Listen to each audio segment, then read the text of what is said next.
Hey, my name is Kyle Rush, and you are watching the No Counts Given podcast.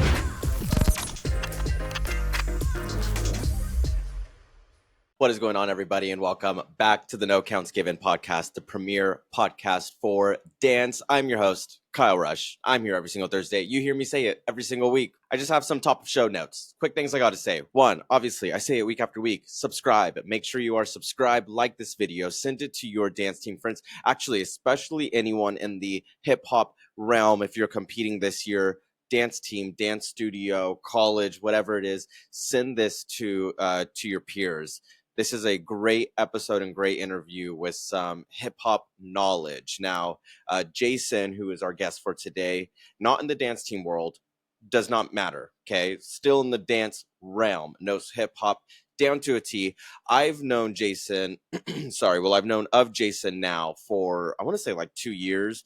I feel like every dancer has seen him on their For You page at some point. Drops great gems on his social media. About dance, about hip hop. He does solo, a lot more than hip hop, actually. I know a lot of the solos that he does or that I've seen are either like jazz contemporary as well, too. So anyone in the dance realm, this is going to be a great interview for you. I just wanted to say subscribe, obviously. And without further ado, let's get on to the interview. Dance Team Union regional competitions are unlike any other. DTU has created an atmosphere that is not only friendly and competitive, but brings your community together to support one another in a sport you all share and love. DTU values innovation and the determination to create. Your team spend hours perfecting material and pushing the boundaries for choreography. It does not go unnoticed at Dance Team Union. At DTU, you do not go home empty-handed. They award placements in every division for every routine, select special awards to standout routines, and offer partial paid bids to our Dance Team Union National Championships and All-Star Worlds with their partners at the Open Championship Series. So what are you waiting for? Find out when they will be heading to a city near you for their 10th season by visiting www.danceteamunion.com. I don't remember when this was. I want to say this is like 2 years ago. You would pop up on my TikTok For You page all the time. And I remember thinking first, I was like, who is this person? And I remember clicking, I thought about this yesterday. I remember clicking on your profile and it said something along the lines of like, next up or what you're wanting to do next was to teach at a convention, like get on faculty and actually teach at a convention. That's happened to you since then. Yeah. It's funny I think this story is a testament to like how weird social media is because I had, cause everybody has like the hacks on social media, right? And like, this is how you grow and and this, that, and the fourth. And I remember there being this sort of like, push, and it still is sort of right now, where like you have a series, right? You have a thing that like a reoccurring thing. And so I was like, okay, like I want to be a convention teacher, so let me start this series of like becoming a convention teacher. It ended up being literally just one TikTok video, because I never continued the series, but I put it in my bio as like a statement.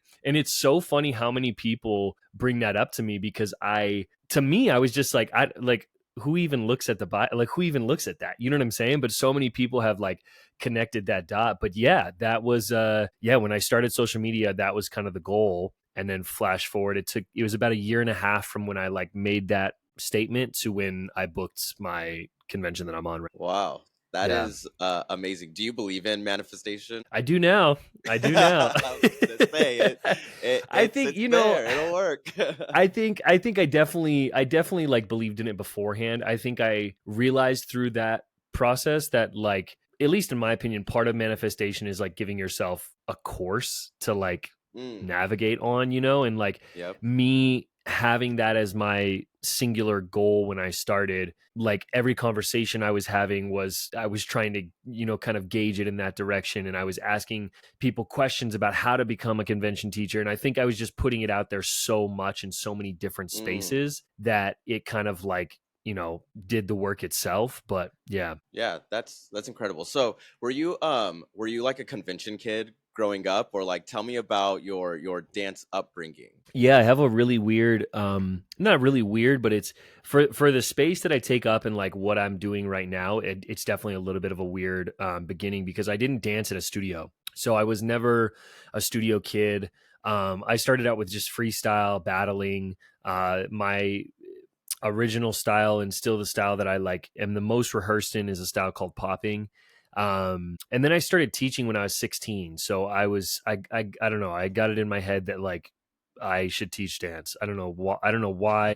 I definitely shouldn't have been teaching dance at that point because I didn't even know how to dance. But like there we are. So I start teaching, and that's really when I started getting to go to conventions because the comp kids were going to conventions and the studio director would be like, do you want to go? And I'm like, I don't know what this is, but sure. And again, that sort of like ego stepped in of like that young ego of like, I don't know what this is, but like can't be that hard. And it was definitely super hard. And it was like terrible the first few events that I went to. But then I was like, okay, I like this. I like this like competitive aspect of this. And so I mean, I definitely went to conventions like from 16 on, and I took classes. I would take class in the senior room with my little teacher band and all that stuff. And I definitely did that thing, but I wasn't like a studio kid in the sense that I was there, Monday through Friday, 4 to 5 hours a day. Yeah. So what do you do now? You're just doing convention teaching, you're on faculty. Or do you teach somewhere weekly? I see that you do like solo critiques and video Hmm. critiques as well Hmm. too. So how does that transition from then to what you're doing now? Yeah, so I taught for forever. I taught like any teachers that are listening will resonate with like I did I taught at a different studio every single night. I was driving all over the place. I did that for just shy of 15 years. Um, and then I ended up stepping away. And honestly, the timing of everything was so weird because I actually stepped away from teaching like in my mind indefinitely. Like I like that was kind of it. I was just kind of like, all right, this has run its course. Like I don't really think I'm like that. I'm not that passionate about it anymore. So I think that's it. And that's when all the social media stuff started popping off. And I was like, okay, maybe this is like a sign or I don't know. And so that kind of brought me back in. Judging was one of those things where I was always really frustrated with the critiques that I would get back from competition, especially when it comes to hip hop. And Mm, so it was kind of like one of those things where I was like, I knew I could do it better and I knew that I could offer something that wasn't on a lot of panels, which is one, a male dancer, and two, a male hip hop dancer. That also, at that when I started judging, I was familiar enough with a lot of styles that I felt comfortable judging them all. Um, and then from there, it just became on that side of things. It just became sort of like an obsession. Like that's the best way to put it. Like I'm obsessed with judging and like the quality and the like I want every single piece of feedback that I give to be really actionable and really transparent and something that kids can actually use. And so once, to kind of like jump ahead, once I felt really good in all of those spaces. And then once social media started popping off, I have a background in marketing. So I knew that monetization was going to be something that I would be able to do, not easy, but like I knew how to navigate that because I was never banking off of making any money off of like actual views and things like that, or from specific platforms. And so then it just became a question of like, okay, what can I offer that's unique to me and that is really valuable. And dance critiques just wasn't. There's definitely people that have done it before me, but it wasn't what it is now, where there's a yeah. lot of different people and platforms that offer it. When I started doing them, there was really nothing. And I just took the simplest, quickest process possible, which is what I oftentimes do. And I just threw it out. I was like, hey, I'll critique your solo for free. Send me the video to my email. I ended up getting like hundreds and hundreds of emails. And then I was like, okay, I did the first few. And then I was like, what am I doing? Like, this is a great opportunity. So then when I would send them the critique, I would be like, thank you so much. If you would like to, you can Venmo me, a donation to kind of keep things rolling. So people started Venmoing, and then I was able to see what people were willing to pay for that service. So then Mm. once I rolled it over to a paid service, I already kind of knew, all right, if I hit Yeah. this much, boom. And so then it just kind of built from there. But yeah, the ecosystem as it currently exists for No Starving Artists, which is the brand that I operate, is clothing, digital mentoring for dancers, dance critiques, and then choreography and things on my end of things, and then the No Starving Artist podcast as well. Okay, I wanna hop into social media because Yeah. there's it's kind of weird because when you think about it, like there's a lot of dance content creators, I would say, 100%. Yeah. but not a lot that have a specific niche. And your niche is very specific on Mhm. social media when you want to share a message. Yep. My first question is, how do you gather all of these content ideas? Because that is like a full-time job in itself. But then two, like, how did you also navigate that with that marketing background and more than just the dance critiques? Because I mean, you share a lot more on your social media site. Yeah. So I always created content from the very beginning of when I started teaching. I was creating content, and it's funny. I actually created some content once upon a time that was similar in a sense to what I do now. I think it just truthfully was like at the time I wasn't experienced enough, and I didn't believe what I was saying, so it was like no one else was going to believe it either. And I think it just took time and some luck as well for things to kind of take off the way they did. But in the beginning, when I was like, okay, let me just try this and try to be really consistent for a few months and see what happens. It was just anything possible. Let me just try whatever. Every single day I would just create a bunch of videos, and that was that. And then one day I created a video, and I don't even remember what specific video it was, but I was thinking in my head, like, okay, who am I talking to? Mm. And I was like, well, I want to talk to dancers, and I want to talk to them in a way that would attract the dancers' viewership, but also their parents. That's where the marketing side of things kicked in. Is I had to really think like, okay, in my space, which is competitive dance, where is the money? It's not with the dancers. Dancers don't have a lot of money. Even adult dancers don't have a lot of money. So targeting them is not a great business model, in my opinion. The parents are paying for everything. And the other logic was like, if the parents are willing, or if the parents will ride for me and be, invested in me, then they'll ask their studio to bring me in, and then that's my in to studios. So that was part one. The second thing was sort of a experiment, a social experiment, I guess you could say, of could I book jobs without ever showing my actual dancing or work? And so there was kind of two things at play there. There was, who am I targeting, being very specific with that, and then the fact that I didn't want to be a dance influencer in the sense of like just doing dances online. And so then that's where the sort of like dancers call out came into play. Is I made a video, that video popped off, and I was like, okay, there's something here, let me try it again. So then I made a different video, different topic, dancers, and then that just sort of became the thing that worked, and so I stuck with that. As far as the ideas, a lot of them, I mean, I'm like, anybody that knows me personally, like I like to talk crap, and that the G version of that phrase. I just always have. I've never been shy about my opinions. I've never been afraid to like, have a conversation with anybody. And so the ideas honestly kind of come easily because I have a lot of like opinions on a lot of things. And it was just a question of being bold enough to like share them and not really care if people liked them or not liked them. Yeah. Where are you from, by the way? I'm based in Utah. Okay. I'm originally I grew up in Michigan, born in North Carolina. Very nice. Utah dance culture is insane. Yeah, it's The crazy. high schools, the studios, it's like if It's you're a crazy. dancer, like you're a dancer in Utah. Where do you think that comes Yeah. from? Like how did they adapt this crazy dance culture? It's definitely like cultural for sure. Oh yeah. In Utah we have like the LDS church, which is a big cultural component in the state. And And I don't know necessarily what the exact sort of like timeline or process is, but like it just kind of, yeah, chances are if you're like a, specifically if you're a female, if you're a girl in Utah, you probably danced or have danced at one point in time. That's just kind of what everybody does.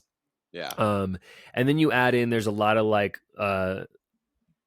dance legacy in Utah as well, in terms of like really famous dancers that are from Utah, really famous performers that are from Utah. Hmm. If you look at like Dancing with the Stars, a handful of the pros are from Utah. Yep. Almost the whole entire troupe this season is from Utah. They're all from the same studio. So, it's just kind of like, yeah, it's very cultural here. But it is crazy. Yeah, it's madness. And you don't really get it until you have experienced it. Yeah, everyone. It's actually so funny you just said that last line because everyone keeps telling me that. I always wait for the Utah State Drill Championships and I Hmm. watch the live stream and everyone Yeah. keeps telling me like you need to actually come out here and Yeah, you see this. should. Like You it is should. insane. It's my goal this year to go. Okay, I wanna hop into judging for a Yeah. second because I mean especially with my audience being a lot of dance team, Hmm. Hmm. hip hop judging is very controversial in our Yeah. industry. Yeah. But I just want to get your specific take, like as a judge, because I know, and I'm sure you know as well too, dance team and studio dance, although we wish we're all very much so similar, they are so different, especially in 100%. terms of judging. So um I don't think I don't know, you could tell me, have you ever judged like a dance team competition? I have once, but I'm definitely not. I mean, I've judged once at the high school level in Yeah, another state, and then I've choreographed a few pieces. It's not my like super particular bag, but sure. I'm definitely familiar with it for sure. Yeah.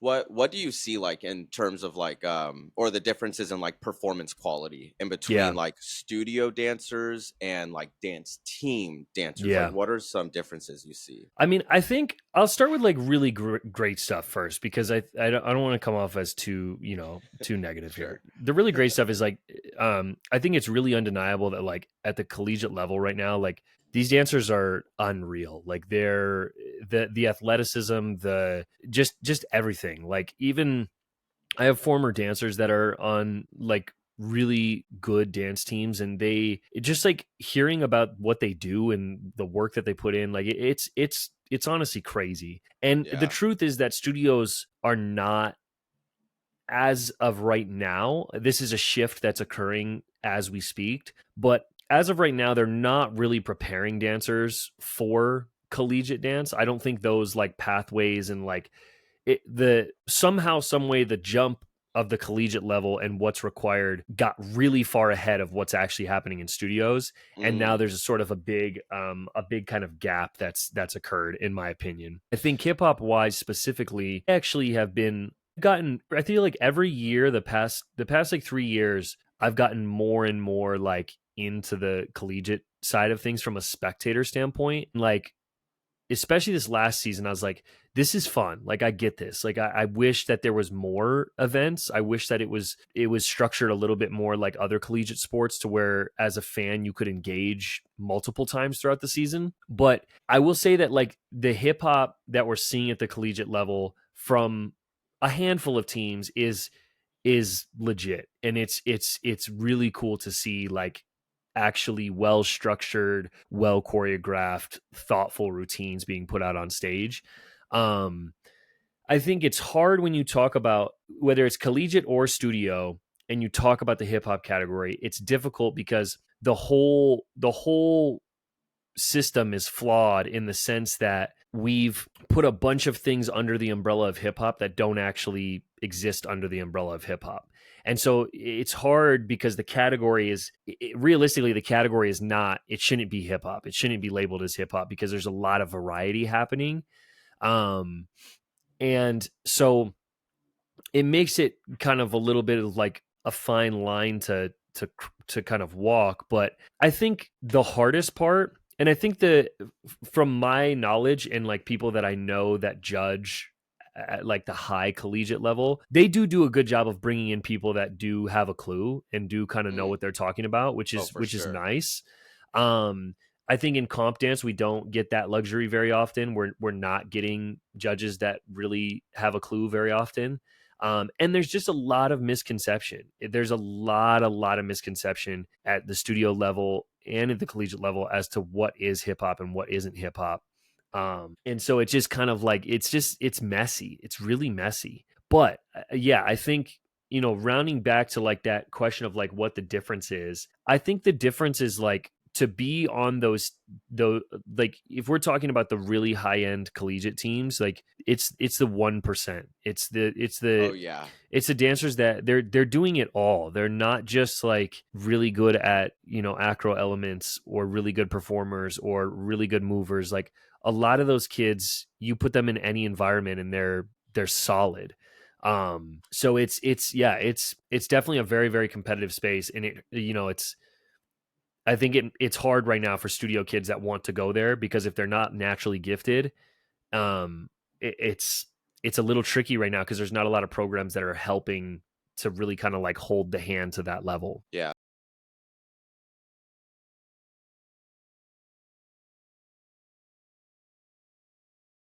Dance Team Union is a proud sponsor of the No Counts Given podcast, and we have some exciting news to share. DTU will be launching their annual college Instagram flight contest powered by Spirit Airlines to provide an opportunity to earn funding towards your nationals travel. DTU's motto, "We're here for you," continues to drive their commitment to supporting teams.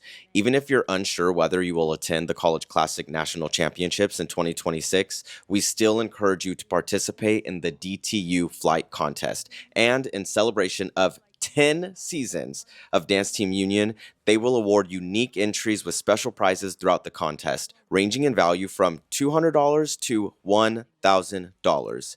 To learn more about how to participate and earn funding towards your team, head over to www.thecollegeclassic.com for more information. I couldn't agree any more with you that there's a lot, especially when I watch dance team events, I see a lot of styles that originally don't go under that umbrella of hip hop. Yeah. When you're judging and when you're seeing this at the dance studio side, what might you see that's being thrown underneath this umbrella that doesn't need to be in there for a hip hop routine? Yeah, I mean, there's honestly a lot. I would say the biggest thing that I see most often is like a lot of house and club styles, like whacking and voguing, getting thrown into hip hop routines. And I always try to be generous in the sense of like, I know the category is flawed, so I don't necessarily mind if you have a variety of styles. I can't be that hardline because I myself have put, different street styles into my routines. I think the difference is you can tell, in my opinion, you can tell when it's someone that has a clue and they know what they're doing, and they are actually giving the dancers some sort of training in whatever style it is that they're showcasing, versus when they just saw something online and then they decided to put that in their routine. And I think you can tell that by music choices. I think you can tell that by the actual choreography that they're using as well. A lot of these street styles have very like what we call them, like cookie cutter moves that are not really done by the people that are in those communities, but they're done by sort of like the mainstream people that do those styles. And so when you see those little blips, it's like, okay, let's try to rein it in a little bit. And I will touch on it. I will kind of just, in the most polite way possible, just be like, I would love to see a little bit more hip hop in the music, in the movement, just to sort of like round out the category a little bit. Yeah. Do you think a studio competition or just competition dance in general is a good little segue for dancers to get and break into the commercial dance world, or do you feel like competition might hold some of these dancers back a little bit? It's a good question. I think it depends on I think it depends on where you want to go. I think if you're wanting to be like a tour dancer, I truthfully don't know that I could say that studio is the best route. I feel like that would be disingenuous for me to say that, because you have to be, I mean, for majority of these artists, you have to be really high level when it comes to hip hop. It's not a technical format of dancing, despite what some people will say. And if you look at these people that are booking tours nonstop, like these are people that like eat down when it comes to hip hop. Yeah. Like they're not just like dancers that happen to do the style. Like they know what they're doing. I think if you want to go, film, TV, and like you want to be a little bit more well rounded, I think a studio program can facilitate that. But I'm a big fan of like cross training and a big fan of like, go take drop in classes, go take style specific classes, like go do things that your studio is not offering, not with the intention of leaving your studio, but just with the intention of supplementing what you're already doing. Because I think the independent route is viable, but I think a lot of people mess up the independent route as well, and it ends up not working out in their favor. So I think it really is just a question of like figuring out, especially right now. I think, being a specialist is becoming more and more of a thing. I don't think it's so much so anymore about being super well-rounded. I think it's about being a little bit more specialized in like, this is the route that I want to go, or this is what I want to teach, or this is what, whatever the case may be for your goal. But yeah, I think it's yes and no. I think there are definitely studios out there that do a fantastic job of like cultivating a program that really sets their dancers up for a lot of different things. And I think there's studios that also don't. Yeah. Do you see this at all when you're out teaching? Because I know you travel to different studios as well too to teach. Yeah. Do you see teachers potentially holding back their students from growing? I think I'll give you a little bit more in-depth reason why I ask. Yeah. Because I meet a lot of coaches or a lot of teachers whenever I'm out doing choreography, and it's almost like that vicarious parent that just wants to live through the athlete, and it's like, okay, we have to get them over here and they want to do this. And sometimes Yeah. I'll ask the athlete, like, oh, what do you want to do like after high school? And it's like a completely different answer. So that's why I asked, like, do we see teachers that might get a little too excited and want to push them only in a direction that's beneficial for them? Yeah. Like, have you seen that at all when you're going and traveling? Yeah, 100%. I would say like, as far as me, like studios I interact with in person, I think what's nice about being like, all my opinions are very out there online and like everything is very clear, is like it attracts a very specific customer base. Oh, And for so a sure. lot of the people that bring me in, they are on the same side of the fence as I am. And so I don't feel like I run into it too much in person. Where I run into it more so is I do one-on-one mentorship for dancers. And so Mm, I'm working with dancers all over the US, and definitely some of the stories that I'll hear from within their studios is kind of concerning for sure. And I think it's a mix of teachers that are, I heard someone told me this, and I don't remember who told me this, but somebody told me once upon a time that it's really hard to be a really good teacher when you're still trying to be something yourself. mm, And I wow. think that encapsulates a lot of the issues that we see in the studio world, is that teachers are wanting to be something themselves so much that it overshadows what they're actually trying to do in the classroom. And the ironic component is like, if you just focus on the kids and you focus on that and you focus on the growth and the in those moments, the other stuff will come because people will see what you do. People will see what like you're capable of. I mean, that was how I was able to teach, full time once upon a time. Like the first time I was able to teach full time, that was what it had a lot to do with, is that other studios would see me at competition. They would see me backstage with my kids. Then they would see my kids on stage. Then they would see my kids win. And then it was like, okay, there's something here. Obviously, Yep. A plus B equals C. And so I think that happens a lot. And I also just think it's yeah, I think I find myself coming back to this thought that like studio dance takes dance way too serious 90% of the time. Yeah.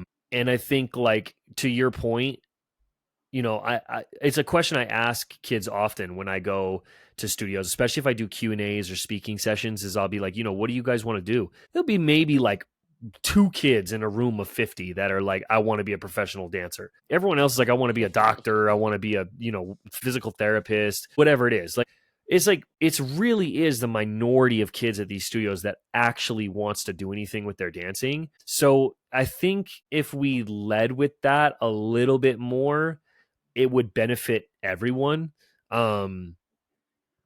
But I mean, I don't know. But yeah, I think short answer is yeah. I definitely have Yeah. seen like teachers that just push too hard or push in a direction that just doesn't make sense for a dancer. And then it's kind of like, this isn't from the outside looking in, it's easy to be like, that's not working. But when you're in Yeah. it, sometimes it's hard to see that. For sure. With your mentorship, when dancers are going to you, what is like the hopeful outcome for these dancers? So are they wanting to go into like the commercial side or get into like a college dance program? Like what is their goal out of your mentorship? Not necessarily. I mean, I think my goal is for them to not have to be in my mentorship for very long. And a lot of them are coming uh with confidence issues and just self-worth issues when it comes to competition, and a lot of them it's short term. They want to do better at competition, or they want to get a convention scholarship, and they're just not sure how to get there. And it's been really cool because it spans all levels. Like I have really, really high performers that are like completely crushed when they get second overall at the entire event versus first. And then I have, kids that are trying to just get into the top 10. And so it's Yeah. it's interesting how similar the issues are. I found really quickly, anytime I do anything, it's like value is like very, very important to me. So when I started the mentorship, I was getting a lot of people asking me to do Zoom privates. And I was like, Mm, I still don't do them. I refuse to do them. I think they're not helpful at all. It's just not something I'm interested in doing. I think it would be me taking people's money and not really giving them much in return. And yeah. so I was like, what could I offer that would be helpful virtual? And so I was like, let me try this. I'll offer it for really cheap at first, and we'll just kind of see how it goes. And what I realized is a lot of these kids just want someone to talk to that isn't at their studio, but understands what they're going through and understands the issues that they're having. And it's like, they're upset that they didn't get in the front line of their routine, and they don't know what to do about that. And it's like having a space for them to just air out their issues, Yeah. like increases their confidence tenfold. And then it just becomes this thing where it's like, they start doing better at competitions. They start doing better at, other sports they're in. I had a mentee who plays basketball as well. And I remember like a few weeks after we started, her mom sent me an email and was like, I don't know what you're doing, but like her basketball coach came to me and was like, this is a completely different person. Like this is not the same person Wow. that was on the team last year. And so I really I don't think I really do that much. I just think I do a really good job of like allowing them a space to say what they want to say, and then giving them something to think about on the back end that kind of makes them think and go, okay, cool. I feel a little bit more prepared the next time I'm in that situation. Yeah. What does a week look like for you? You're teaching, you're traveling, you have I get this mentorships, you're question a having lot. another Yeah. podcast. Like what Yeah, does yeah, a week yeah. look like? It varies a lot. I will say. I'll give you like a normal week, like when I'm home, and then I'll give you like a Yeah. week when I'm away. So Okay. when I'm home, it surprises people sometimes. I really don't do that much intentionally. I try to be like, I mean, I have two kids, a wife. I try to be really intentional and like present when I am home. Um, and I also just like, I don't like, I used to like be this like grind, like hustle, like, yeah, let's get up at 4 a.m. and like do all this stuff. And I'm like Wow. very anti that now. Like I don't enjoy the hustle much at all. Yeah. Um, but when I'm at home, an average week, day to day, I'm going to have anywhere from like on a full day, I would have probably 5 mentorship calls. So I'll have like one early in the morning, a few midday before kids go to studio, and then a few in the evening once they get off of studio. Because with the mentorship, I'm really working around like their schedule, Yeah. and sort of like, their studio and school. And then I could potentially be filming a dance critique or two, depending on if I have those. And then the video side of things is an interesting one. A lot of the videos that I post are like single shot in the moment. I record them, caption them, post them all within, a 5-minute time span. Yeah. That was the workflow for me that like allowed me the most consistency. Lately, I've been delving into a little bit more of this like quality over quantity idea. And so I've been, prepping a little bit more and like doing some shoots and things like that.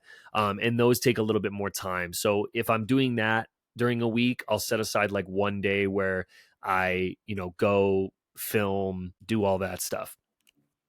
And then I'm doing like normal human stuff as well, like a lot of like self-care stuff when I'm home also. So, when I'm home, I'll usually have a haircut scheduled sometime that week. I do active release therapy as much as possible when I'm home. There's a guy that I've been working with for years. And so I'll usually get in like 1 or 2 sessions of that throughout that week. And then, home improvement projects, running errands, things like that is honestly Yeah. what I'm doing like when I'm home. Um, on the admin side, like it is a lot of like emails. I have an assistant that does that clips up like podcasts, finds podcast guests for me, works on like newsletter stuff. But as far as like actual communication and booking of trips, I do all of that 100% myself. Um, and that so when I'm traveling, usually the game plan is like as much as possible. So Yeah. it's a little different now because of school. Yeah. So when I'm traveling right now, it's like I'm just kind of chilling, and then I'll teach, in the evening, and then it resets the next day. Summer, I'm going like 9 to 9 private lessons, classes. I do routine critiques for studios. I do like Q&As, teacher speaking sessions, things like that. And those trips, I try to keep them to like a week time span. And a lot of them at this point are self-booked trips. So I have, clientele now in a bunch of different states. And so I will just be like, okay, I'm going to go to the East Coast for a week. And, I book all the hotels up front. I book all the flights up front, rental car, everything. And then, you just math it out to where you're making whatever you want to be making after all expenses are paid. So that's a lot of what the trips that I'm taking now consist of. Unless a studio is like specifically bringing me out, Yeah. or they're having me do choreo or something like that. But for the most part, like I'm gone every weekend through October. And then I have like a couple like weeks where I'm home through October, but it's pretty full for the most part. Sounds incredibly busy. How do you stop any kind of burnout that comes your way? Like, what's the self care that you do for yourself? Because traveling, especially being away from like your family, you said you have 2 kids, like it's it's very mentally draining. Yeah. It is very mentally draining. Like, how do you keep yourself protected and just centered? I don't think I do at the moment. I I'm think gonna if be I'm being honest, neither do 100% I. transparent, like it's something I really struggle with, and something that like I'm, in the process of trying to figure out. I read as much as I can. I try to avoid like scrolling when I'm traveling, which is easier said than done. But I feel like that contributes to a Hmm. lot of me just like rotting in the hotel room and like not doing much. If I'm really feeling it, like I'll force myself to go work out. It's hard to do when I'm teaching so much on these Yeah, trips that it's like your body's to tired. then like go and yeah to then go and like do a workout is just like sometimes it just doesn't even make sense. And honestly, like I just work through it. Like I try to that's why I try to keep myself so busy is like because if I'm not when I'm not working and I'm away, I'm just thinking about everything that I'm missing at home. And it's a lot. It's really draining. But definitely like reading. I try to consume content that's like relatively positive or focused around the things that like align with me. um but yeah, I think the honest answer is like I don't know. I'll let you we'll run this back again in a couple years and Yeah, hopefully I have a yeah. better We'll answer. see. What would you say is next for you? I know you have a podcast. You said you're gonna have a co-host that's gonna be joining you in. Hmm. Um, and No Starving Artist. That's the same name for your podcast, or is it a Yep. different name? Yep. Yeah. Okay. Yeah. Yeah. I don't What's know. Who next? knows? I feel like I used to know, and now it's just like I don't know. It changes every single day. No kidding. What can I say for sure? I can say that I don't. I can't do what I'm doing right now for Forever. much longer. Um, Mentally, like physically, it's just I'm a very involved teacher as well, which is my fault. Like I don't have to be, but Yeah. I am. Like I dance the majority of the class. Like um I rarely have an assistant with me. So it's just like physically it just doesn't make sense. And mentally it's just like it's a lot. I mean and it's I'm extremely grateful. Like I don't want this to come off as like I'm not grateful for the work that I'm doing, but it's one of those things truthfully where like until you're doing it, you don't realize what you got yourself into until you're Oh there. yeah. And Oh then it's yeah. like this is wild. And I think like single me like 6 years ago, 10 years ago, like a whole different story. I Mm, think it's just bad timing when it all happened because it's like yeah. there's so much going on like life wise. Um I do have like some things that are very business oriented that I'm working on that are like not like out there yet. Okay. So that's definitely like on the list. Honestly, I would love we'll manifest this for a second. Okay. I think I would be a really great like director or host of an event or a show. I think that Okay. that really is like something that would make sense for me long term. Um Do you mean like TV, like a host on TV, or like host of events, or Both. Yeah. okay? Yeah. Yeah. I just think like I've always been good at talking to people. I've always been good at like, I love dancing and I love teaching, but I also just love the people aspect and like the energy and like the that side of things is really fun to me and interesting to me. So I think that that definitely is in the cards for sure. And I think that that's like, again, I'm throwing that out there right Yeah. now. But at the moment, I'm really focused on like convention and like making my classes feel really good in those moments. And then I'm really focused right now on just like dialing in like my artistry and like what I think is Mm, cool and what I want to create and just not really being afraid to like do that. Um, that's kind of like the focus right now. yeah. What have been some challenges like in your journey to this point now, whether that's getting into a convention or your podcast or content? Like what have been some common challenges that you've had? Content wise, it's probably been the negativity and it's in the beginning it was really hard. I would get Mm, really consumed by like negative comments and like I would like hyper fixate them on them for yeah. days and like Mm-hmm. it was a whole thing. Now I don't know if it's for better or for worse, like I truly don't care. um and I just kind of like half the time I don't even pay attention. But that was definitely a challenge and just like knowing I think like one thing I would run into a lot is people meeting me and working with me and interacting with me and then by the end of the weekend or the end of the event they would be like I just hope you know that like you're just like you are online and like I didn't think that would be the case and like a lot of people like I did a job once and like this happened at the end of the event.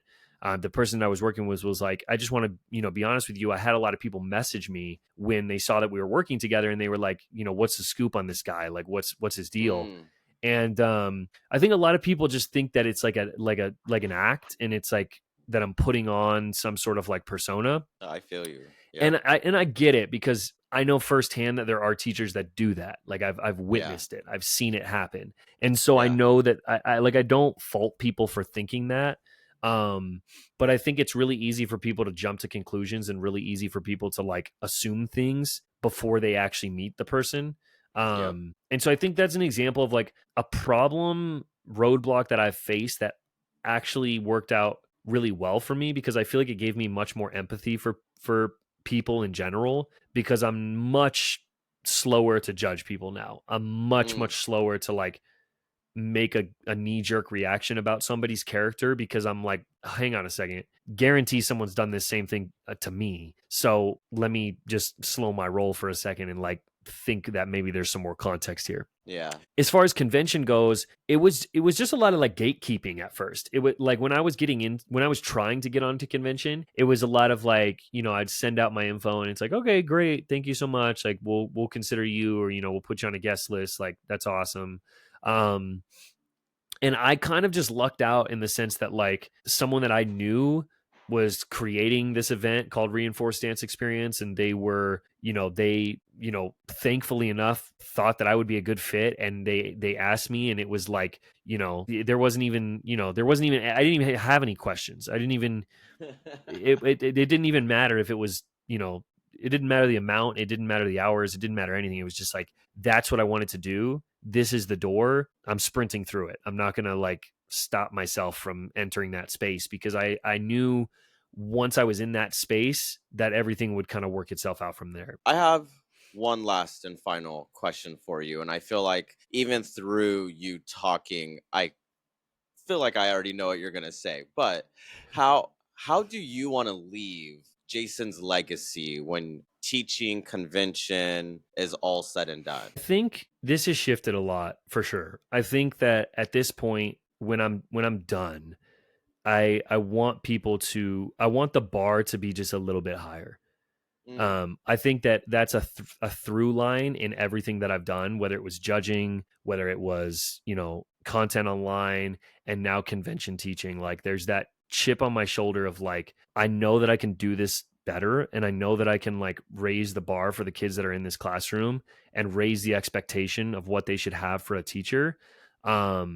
And I really hope that is kind of like the legacy that's left, is like, that my class was something that felt involved and was hard work, but was also really fun. And, you felt like I want the kids in my class to feel seen, even if that doesn't translate in like me having a direct interaction with them. I want them to feel seen. And I think that I do think I do a good job of that, in the sense that like I'm on the floor 90% of the time. I'm in the back of the room. I'm in the middle of the room. I'm right next to somebody while they're doing the choreography. Like I didn't want to just be the person that stood on the stage and talked into a microphone and gave dance moves. And so I think that that's what I want to leave, is that like there's more to being a teacher than just giving dance moves and technique. It's about cultivating that love and that appreciation